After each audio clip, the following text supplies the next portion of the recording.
Hi, welcome to A Talk About. My name is David, and I'm reviewing another book of the Redwall series. This one is The Outcast of Redwall by Brian Jacques.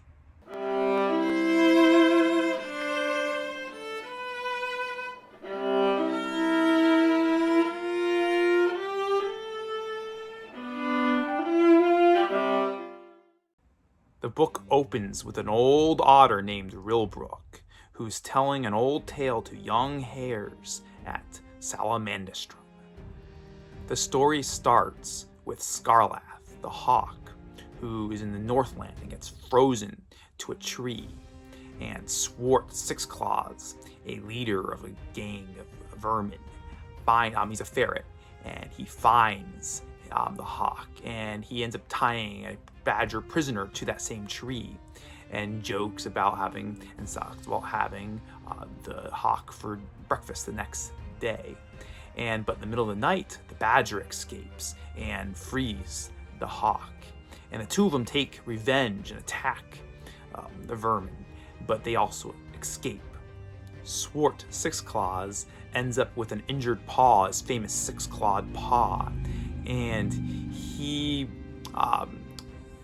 is angry and wants revenge for it. He is the leader because of his strong and swiftness, and also his cunning and smart he has.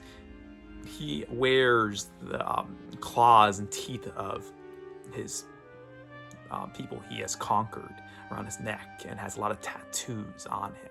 Scarlath and the badger escape for a while, but the badger wants to come back for revenge, but the hawk deters him from that and tells him that he'll end up getting himself killed, and to be smart about it. And they end up listening and watching and attacking at times that are best, and to kind of dwindle down the vermin army and these tactics. And the badger doesn't know his name.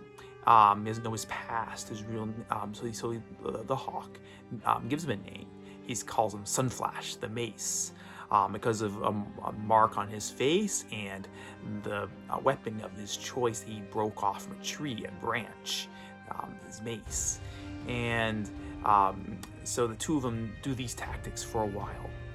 Swart, though, catches on to these tactics and finds he's smart and figures out what the badger is doing and hawk are doing. And so he ends up going eastward to Bowflag, the warlord, to get help there. And through cunningness and his fox, Nightshade, and poison, he ends up becoming the new leader of this great horde. Sunflash and Scarlath end up coming upon a family of hedgehogs and moles who they help out, and end up staying with for a while and learning the art of gardening and great food, and they really love this life.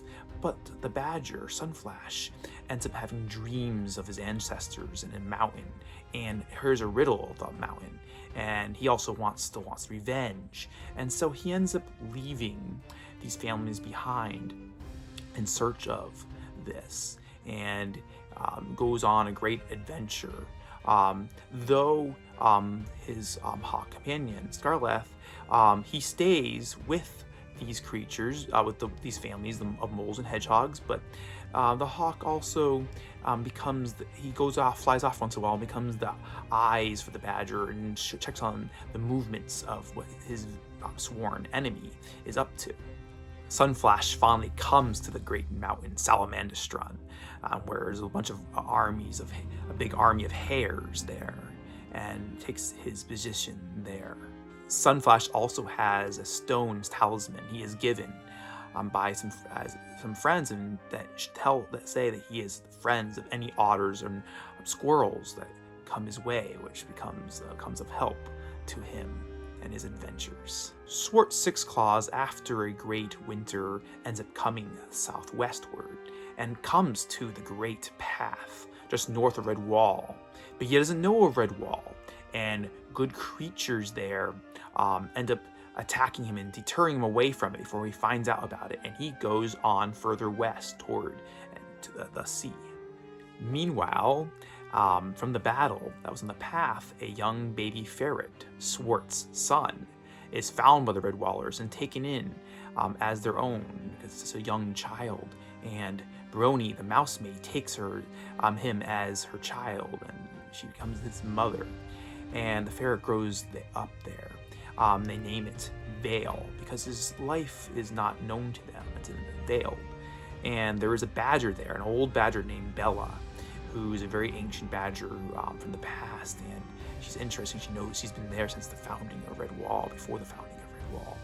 And this ferret, Vale, grows up. And he ends up becoming a problem to Redwall, and they throw him out. And he becomes the outcast of Redwall. And he's very angry at what happened to him. Brony, the mousemaid and mother figure of Vale, goes after him and is joined by Togget and Mole, and faithful companion. Swart, Six Claws, ends up fighting the Badger, Sunflash, the Mace at Salamandestra. Epic scenes of battle that take place. But Swart ends up going away from this mountain and coming to some other mountains where he finds his son Vale, and a whole conflict comes there, and the conclusion of this great book. I just want to talk briefly about a few of the characters of this great book, the ones that stick out to me the most, these main characters. I would like to first talk about Swart, Six Claws. Of course, is the great villain of the story, one of the great villains of the story, who is the vermin leader, the horde leader. As I said before, he got his leadership from swiftness and viciousness and strength. But he's also a smart leader. But I would also say his fox, Nightshade, might be the brains behind many of his plans. And she's a very important character that really helps him with his plans throughout the story. And you get Vale, the outcast of Redwall, who's ferret. He's a very interesting character. He's both a character I really like and really don't like. Has a lot of interesting, adds a lot of depth to this story. And of course, is a center character of the story. And there's Brony, the mousemaid, who is the mother figure of Vale, and she is thrown through a lot and has a compassion for her son that she takes on and adds a lot to this story. Sunflash, the Mace, is one of my personal favorite characters in this book and one of the great Badger Lords of the Redwall series. And he's really strong, has the power of his Badger ancestors, and wants vengeance throughout this story. And he, but also has a great other side to him that I really like. He likes the garden, he learns, and he brings that to Salamandestra. There is Scarlath, the hawk and faithful companion of Sunflash, who is the eyes in the sky for him, and you get to really see the movements of the vermin, what's going on, and they see the good creatures know what's going on. The vermin don't always know about this. And there is Bella of Brocktree, an ancient badger, maybe the oldest badger of all Redwall series, and maybe the oldest creature of Redwall series. She is from before the founding of Redwall, and knew all the old creatures like Barton the Warrior, but they have all gone on. So she's a very interesting character, last standing of that time period. This book is very unique in the sense that Redwall doesn't come into about halfway or beyond that of the book, and which is very interesting, different than the rest of the Redwall series, because they usually have Redwall somehow, if it exists, if it's founded somewhere near the beginning of the story. And this one, though, you kind of like are brought into it through the story. Kind of no one knows about Redwall, and it kind of comes into it, which becomes a center point of this book too. And I really love the feast and everything that goes on in Redwall, but I kind of like the different take and how it just come in within the venture. You come into Redwall. This is a great story and book of the Redwall series. It's one of my favorites. I really like this book, and it takes you through a lot of twists and turns and emotion. So much depth to this story. And I really like the map of this book. it gives you more of the Eastlands, which a lot of the maps of the Redwall series kind of stop a little beyond Redwall and doesn't go too far east. But this one gives you more of that, and also gives you some depth look up to the mountains, which I really liked. Those parts of the story as well as the map.